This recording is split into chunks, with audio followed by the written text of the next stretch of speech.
Hello, everybody, and welcome to the Fifth Down Huddle, episode 4, and the second episode during this coronavirus outbreak. It doesn't seem to be getting any better and only worse here. We're coming up on 1 million world cases and nearly 50,000 world deaths. But I'm not here to talk about them. I'm here to talk about football. Just want to update you guys on that real quick. But thank you so much for tuning in wherever you're from. Wherever you're watching it from, whether it be YouTube, Spotify, iTunes, or BuzzSprout, wherever you're from, thank you so much for tuning in, and let's huddle up. I hope you guys are having a great day. I know quarantine is hard, but we're all chugging through. The way I deal with it, just make yourself busy in any way you can. For me, it's writing future Fifth Down Huddle episodes. It's watching game film for my next film review, and I actually finished the Jarret Stidham film review, which I'm going to talk about today. After I talk about some interesting news that came out yesterday, is that the NFL expanded playoffs is official. The NFL has made it official that there will be an expanded playoffs starting next year, allowing 7 teams from each conference to participate in the playoffs rather than 6. That means that the Steelers would have made the playoffs for the NFC, or for the AFC, and I believe the Cardinals would have made the playoffs last year for the NFC. It might not have been the Cardinals. I'm not entirely sure on that. But and only one team in each conference now can have a first round bye, and that's what I think is the more interesting part.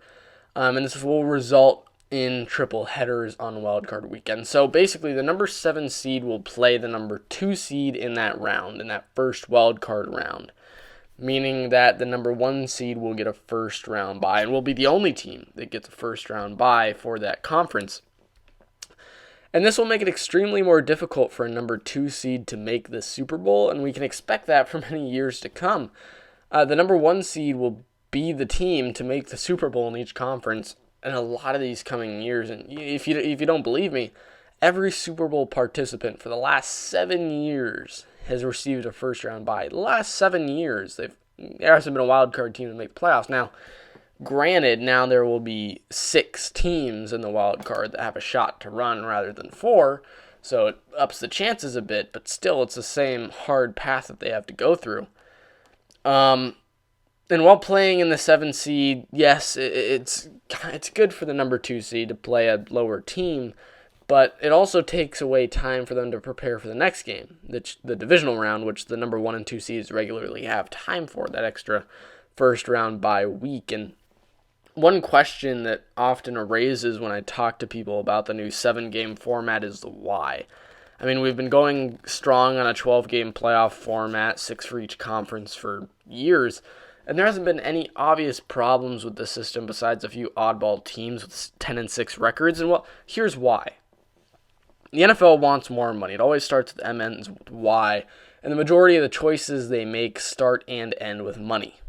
Added another regular season game in 2021, taken away a preseason game, and more ticket sales, money. Who wants to go to a preseason game? Adding another playoff team, that's more ticket sales, more viewing, more games.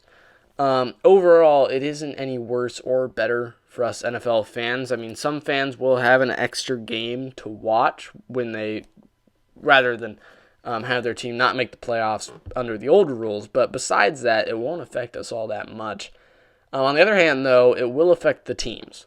Fighting for the playoffs definitely won't be the same, and the difference between a number 1 and number 2 seed will be all the more important. Rather than just home field advantage, it will now come down to also having a first-round bye, and more serious games will occur near the end of the season as not only that 1 and 2 seed fight, but more teams will have a fighting chance for the playoffs, and there will be less situations where you come down to that final week and your team is already locked into the playoffs and they kind of throw away the last game, put in the backups. They'll have a lot less of those, which again means a lot more viewership, a lot more ticket sales for teams. So overall, it's just more money for the teams, more money for the NFL, and that's really the main reason they're doing it. So I just wanted to cover that real quick, and now we're going to move on to the next topic, which is the Jarret Stidham film analysis. So I talked about it on last week's episode. I was going to watch all 4 of Jarret Stidham's preseason games. He only had a few snaps in the regular season, so I don't really worry about those. I don't see those as very important. I mean, I do know he threw a pick six on his third career pass, but I mean, getting thrown into a game at the end of the day, I mean, honestly, you don't expect it, you don't plan for it, but in the preseason, he has time to plan like he's going to play. And yes, I guess backup quarterbacks should always plan to play in a game, but it's just different when you know for sure that you're playing. You can also mentally prepare for that. And yeah, I watched all of Jarret Stidham's preseason film. I've spent several hours watching all the preseason film, and I've got to say, Jarret Stidham, he isn't too bad.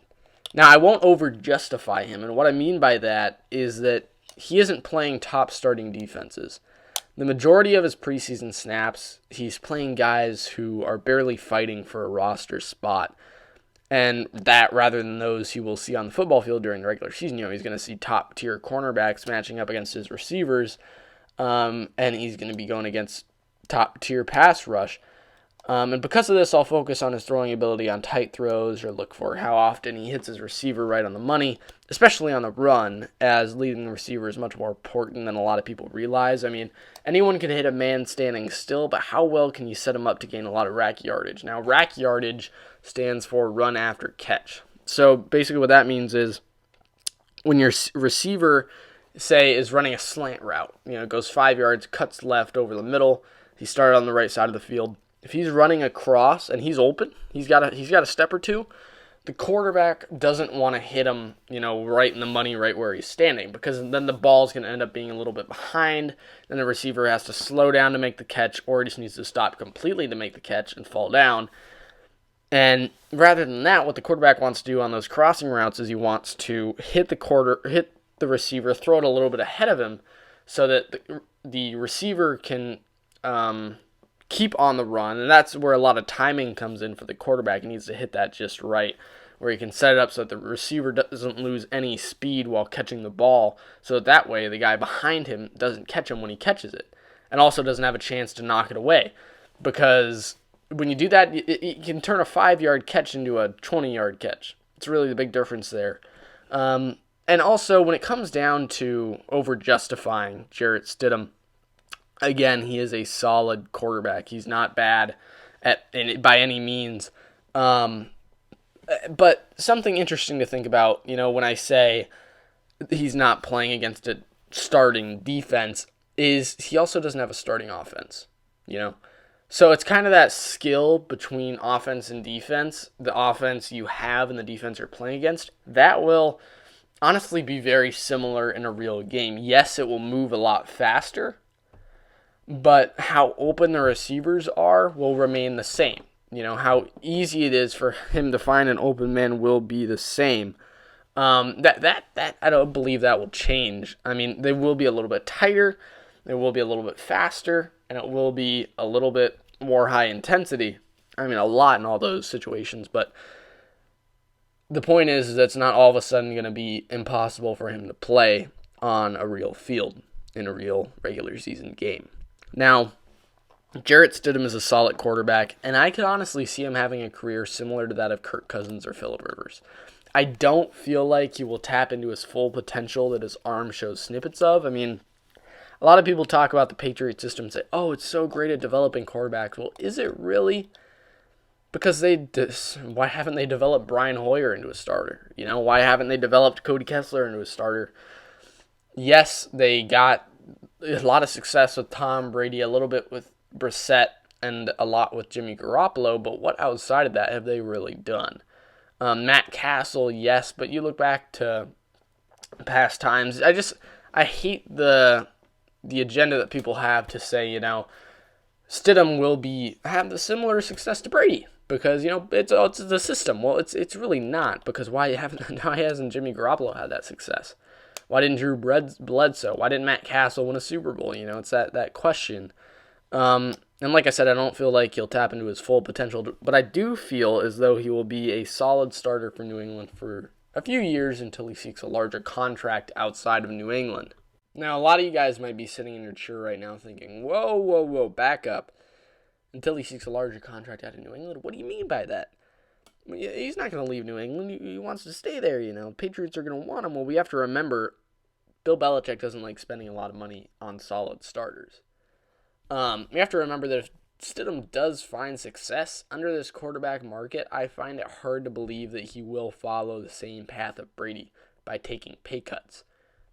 Especially, like I said, when that market is there. And a big difference between Stidham and Brady is who they're married to. Brady's wife, Giselle, has a higher net worth than Brady does, and that makes it insanely easier to take pay cuts. Now, we all know Bill Belichick is quite against paying big money for solid starters, but other teams are. Expect that if Stidham does find great success, his time in New England will be cut short, similar to how long Peyton Manning was in a Colts uniform. I'd expect him to be in New England for a good 4 or 5 years, and maybe solid out a deal for another couple of years after that. But I honestly think that if he finds good success here, which I think he will move on somewhere else eventually. Maybe not immediately, but eventually. Now I want to mention a few key plays from my analysis of him, both bad and good. Now, Stidham never started a preseason game, but in the 4th preseason game, he entered rather quickly, which provided a lot of film from that one, so I'll pull a lot of plays from there. Now, one thing I noticed while watching him was that he is very similar to Brady. Not in terms of how good he is, but in terms of play style and build. He throws a lot of short completions and gets a lot of racky yardage from them. Now, there is a bit of a misunderstanding on part of NFL fans. I don't mean to attack you guys, but a lot of times you guys say, or I'm not trying to call anyone out, but a lot of times NFL fans say, oh, he's throwing checkdowns all the time. He's throwing these little 5-yard outs, little 5-yard slants. What's all the greatness in that? Well, the thing is, that requires a lot of accuracy to get, for one, to be able to read the field and get those guys open so often, but 2, is to be able to hit them accurately in order to get so much rack yardage as Brady normally does. The biggest difference between the two, I'd say, is mobility. Stidham has some legs, and this was highlighted on his very first preseason snap. On his first preseason snap, Stidham felt the pressure coming up through the middle, escaped the pocket wide right, and scrambled for a near 20-yard gain. Seeing someone do this in a Patriots uniform was definitely a breath of fresh air, and there was more of that air throughout the film that I watched. I mean, just 4 dropbacks later, Stidham escaped the pocket straight down the middle and picked up a first down, again showing great pocket presence. Later in the 3rd, Stidham had a play where he scrambled right once again, trying to buy time to get someone open, but ended up throwing it away. I like that. I like that a lot. Brady has always been good, especially these last couple of years in, if the play's not there, just throw the ball away. He's been very, very good at that. And to see Stidham kind of pick up where Brady left off with that is great to see. And in the first snap of the 3rd preseason game, he showed very Brady-esque way of dealing with pressure again, as he swerved and dodged several pass rushers in order to get as close to the line of scrimmage as possible. And the only difference there is that Brady would have most likely thrown it away rather than go down with the ball.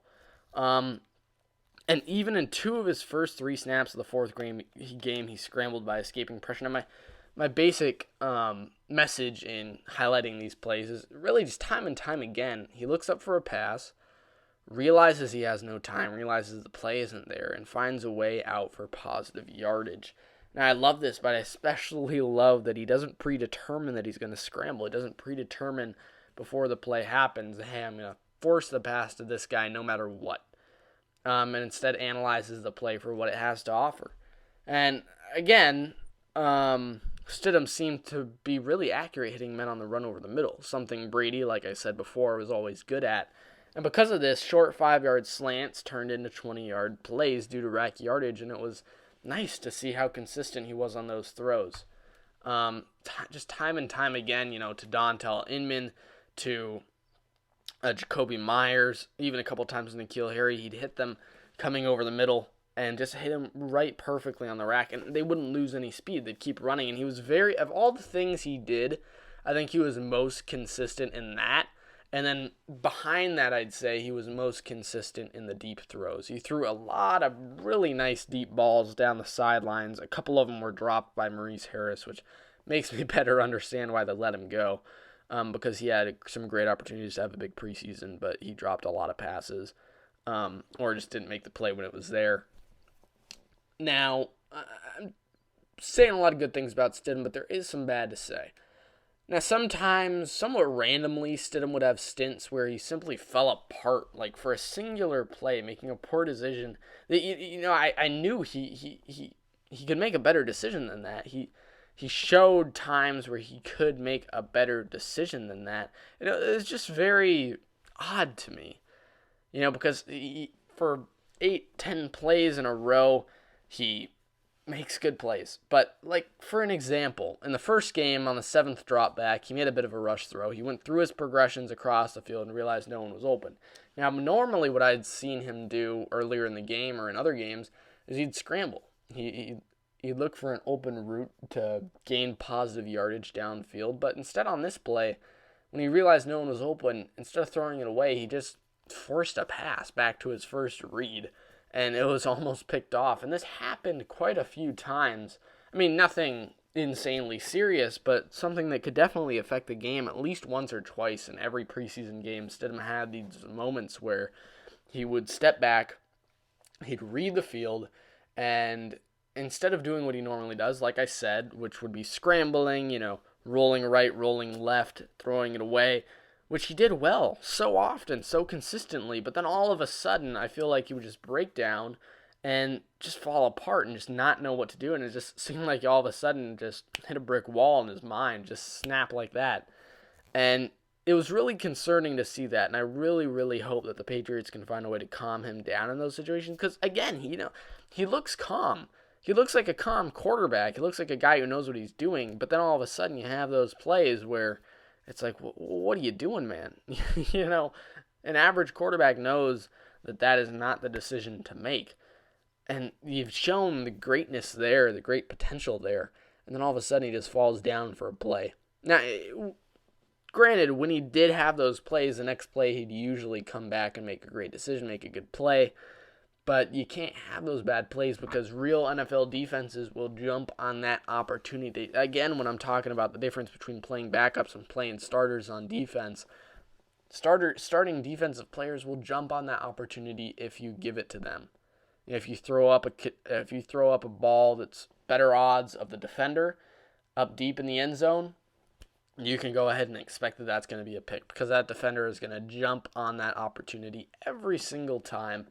And you just don't get that lucky in the NFL. You don't have that many chances to do that. And he's had a year and a half, and he will have had almost 2 years to change it by the time we get to next season. And I really hope that the Patriots have developed him well to get past that. Brady, of course, still has some plays, but it's more like once or twice, or maybe once every 3 games, where he just makes a really bad decision and you're like, whoa, what was that, Brady?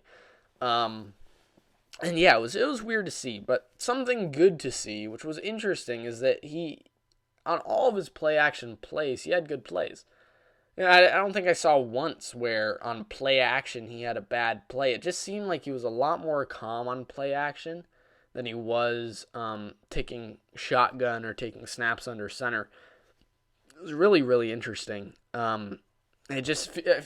Based on watching it, I feel like Stidham is more comfortable in a play action play than he is in just a normal drop back.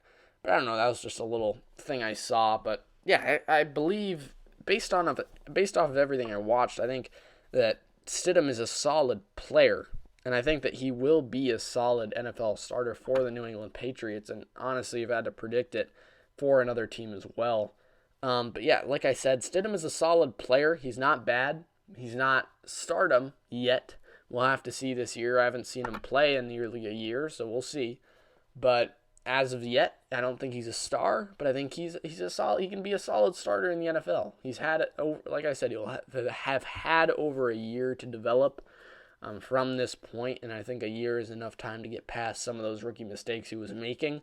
And yeah, it'll be really interesting to see just how well Stidham does this coming season. Now, there were some rumblings this week, just some small little rumbles about a possibility of a signing between Antonio Brown and the Ravens. And of course, the media jumped on it because there's not a lot of football news right now. We're post-free agency, pretty much all the deals went through. And, Derrick Henry did just sign his franchise tag tender. But besides that, the majority of deals in free agency are over, and now pretty much everyone's just waiting for the draft. Now, because of that, the media, of course, jumped on this and started making a bunch of opinionated videos of, should the Ravens sign Antonio Brown? And half of them said yes, half of them said no. But here's my take on it, just because I feel like I should give a little bit of an opinion on this. We got to stop with the Antonio Brown stuff. Honestly, as a Patriots fan, I was on it for a little while. I had my hopes. I was like, maybe they bring him back. Maybe we get a reunion between Brady and Antonio Brown. If the Patriots are going to get him weapons this offseason, maybe they sign Antonio Brown back. Brady liked AB. And then for maybe a second, I was like, maybe, just maybe the Buccaneers sign AB, but no. And I think it's truly time that we just stop with the Antonio Brown rumors. I don't think he's going to sign anywhere.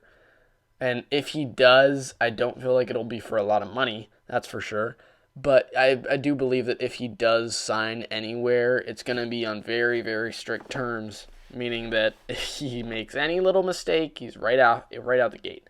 And there will not be a lot of guaranteed money there at all.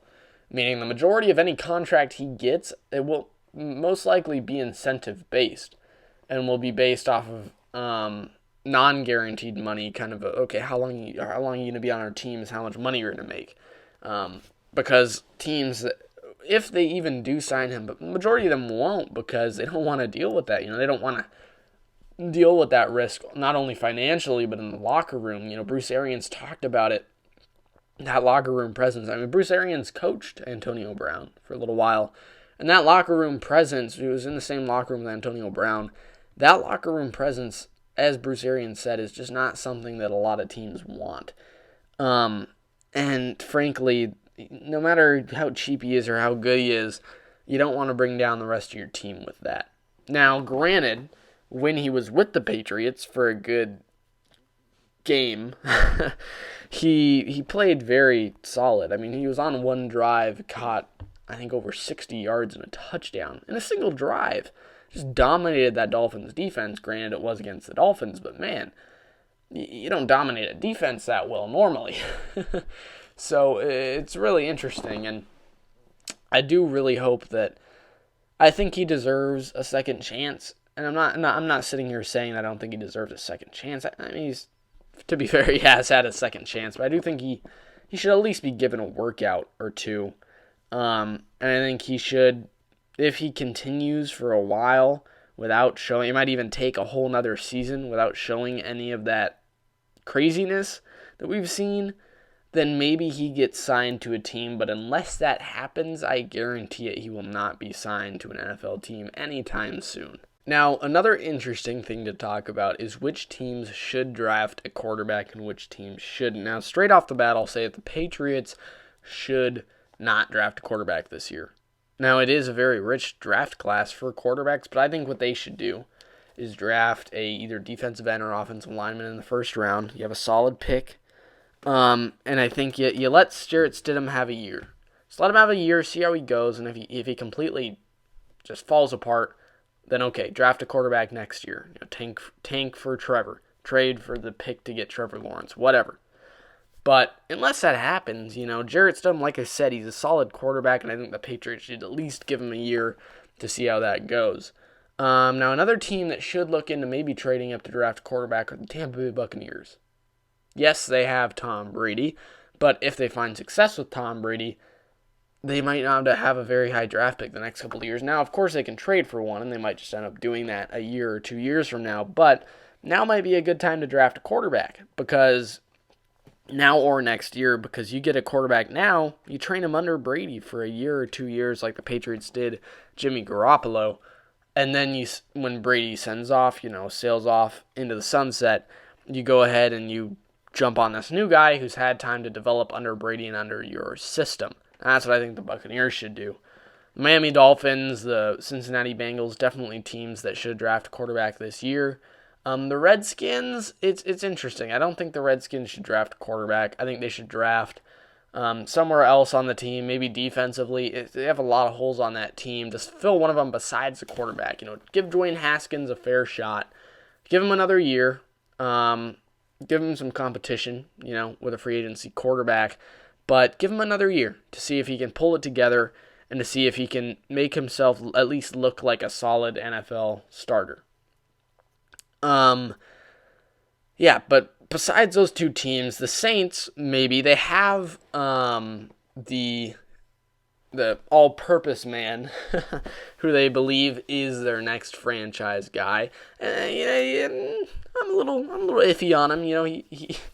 The fact that Mohamed Sanu has thrown more career touchdowns, I believe, than Taysom Hill is a little concerning because Mohamed Sanu is a wide receiver, but it's interesting. It's really interesting. I think that what would be best for the Saints is not to just settle on Taysom Hill. It's to actually have a 2-quarterback system. Sign another just good all-around quarterback who has mobility, who has skill in other areas too, whether it be receiving or running the ball, and go ahead and run a 2-quarterback system because that's been working out for him well with Drew Brees and Taysom Hill, both, switching out under center, maybe not as much 1-1, but more, 90-10 in terms of the ratio of snaps, but even probably less than that in the eyes of Taysom Hill.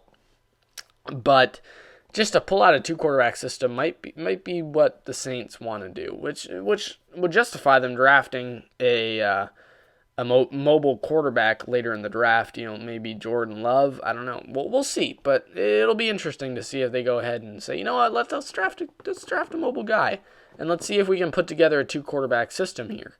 Because if Taysom Hill really is as good as they say, then it shouldn't be too hard to find an average mobile quarterback to go ahead and throw in there with Taysom Hill, and that will be really interesting to me. Now, for any other teams that need to draft quarterbacks, besides Joe Burrow, Justin Herbert, Tua Tagovailoa has said, actually, fairly recently that he is 100% to go. And now, who I think that the Dolphins should draft as their quarterback is an interesting question, because there have been rumors going around that the Dolphins will go ahead and attack the Bengals. I don't know if attack is the right word, but go ahead and offer the Bengals a trade for that number 1 pick. Now, do I think the Bengals budge? I think they might, but I think the only way they budge is if the Dolphins really put up an insane deal.